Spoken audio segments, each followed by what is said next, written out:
ইসরায়েলের তেল শোধনাগারে হামলা, ভয়াবহ আগুন। যুক্তরাষ্ট্র ইসরায়েলের যৌথ আগ্রাসনের জবাব একই কাদায় দিচ্ছে ইরান ও লেবাননের হিজবুল্লাহ। আজ সোমবার সংঘাতের ৩১তম দিনেও তারা প্রতিশোধমূলক যৌথ হামলা চালিয়ে কাঁপিয়ে দিয়েছে উগ্র ইহুদিবাদী ভূখণ্ডটিকে। এতে তেল আবিব ও হাইফায় কয়েকটি ক্ষেপণাস্ত্র আঘাত এনেছে বলে স্থানীয় সংবাদ মাধ্যমগুলো জানিয়েছে। বিস্ফোরণের পর হাইফার একটি তেল শোধনাগারে ব্যাপক অগ্নিকাণ্ড ঘটে। আল জাজিরার এক প্রতিবেদনে এ তথ্য জানানো হয়েছে। ইসরায়েলি গণমাধ্যম জানিয়েছে, উত্তরাঞ্চলীয় শহর হাইফাতেও অবস্থিত বাজান তেল শোধনাগারে অগ্নিকাণ্ডের ঘটনা ঘটেছে। ধারণা করা হচ্ছে একটি ক্ষেপণাস্ত্র হামলার পর এই আগুন লেগেছে। প্রতিবেদনে বলা হয়েছে, হামলার পর শোধনাগার এলাকা থেকে ধোঁয়া উঠতে দেখা গিয়েছে। জরুরি সেবা কর্মীরা দ্রুত ঘটনাস্থলে পৌঁছে আগুন নিয়ন্ত্রণের কাজ শুরু করেছে। এর আগে গত ১৯ মার্চেও একই স্থাপনাটি ইরানের হামলার লক্ষ্যবস্তু হয়েছিল। ওই সময় ইরান তাদের জ্বালানি অবকাঠামোর উপর ইসরায়েলি হামলার প্রতিশোধ হিসাবে পাল্টা আঘাত হানে। এদিকে ইসরায়েলে ব্যাপক হামলা চালিয়েছে লেবানন। দেশটির প্রতিরোধ যোদ্ধা হিজবুল্লাহ জানিয়েছে, ইসরায়েলি সেনাঘাঁটি ও সেনাদের উপর দফায় দফায় হামলা চালানো হয়েছে।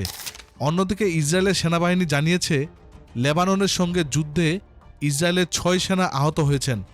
আল জাজিরার এক প্রতিবেদনে এ তথ্য জানানো হয়েছে।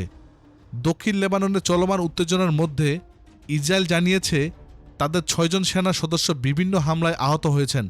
ইসরায়েলি সামরিক বাহিনীর তথ্য অনুযায়ী ৩টি পৃথক ঘটনায় এ হতাহতের ঘটনা ঘটেছে। তাদের মধ্যে ৩ জনের অবস্থা গুরুতর। বিবৃতিতে আরও বলা হয়, আহতদের মধ্যে ২ জন এন্টি ট্যাঙ্ক হামলায়, ৩ জন ড্রোন হামলায় এবং একজন সামরিক অভিযানের সময় দুর্ঘটনায় আহত হন। এদিকে হিজবুল্লাহ দাবি করেছে তারা ইসরায়েলের সামরিক ঘাঁটি ও সেনাদের লক্ষ্য করে একাধিক রকেট ও ক্ষেপণাস্ত্র হামলা চালিয়েছে। গোষ্ঠীটির দেওয়া তথ্য অনুযায়ী দক্ষিণ লেবাননের আল আদাইশা শহরের খানুক এলাকায় সকাল ৮টা ১৫ মিনিট ও ৮টা ২০ মিনিটে ইসরায়েলি সেনাদের লক্ষ্য করে ২টি রকেট হামলা চালানো হয়। এছাড়া সকাল ৬টা ৩০ মিনিটে কিরিয়াত শোমেনো এবং ৬টা ৪০ মিনিটে আল মালিকিয়া এলাকায় ইসরায়েলি সেনা ও সামরিক যানবাহনের উপর রকেট হামলা চালানো হয়। সকাল ৬টায় অবিবিম বসতিতেও আরেকটি হামলার দাবি করেছে তারা।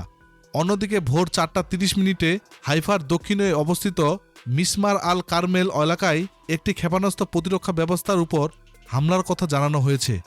প্রিয় দর্শক, ইরান হিজবুল্লাহর এই যৌথ হামলাকে আপনি কিভাবে দেখছেন? আপনার মতামত কমেন্টে জানান। মধ্যপ্রাচ্য নিয়ে আরও জানতে আমাদের চ্যানেলটির ভিডিও ট্যাব থেকে ঘুরে আসুন। এই ভিডিওটি ভালো লাগলে লাইক বাটনে ক্লিক করুন। ভিডিওটি আপনার বন্ধুদের সাথে শেয়ার করে তাদেরকেও ভিডিওটি দেখার সুযোগ করে দিন। ধন্যবাদ।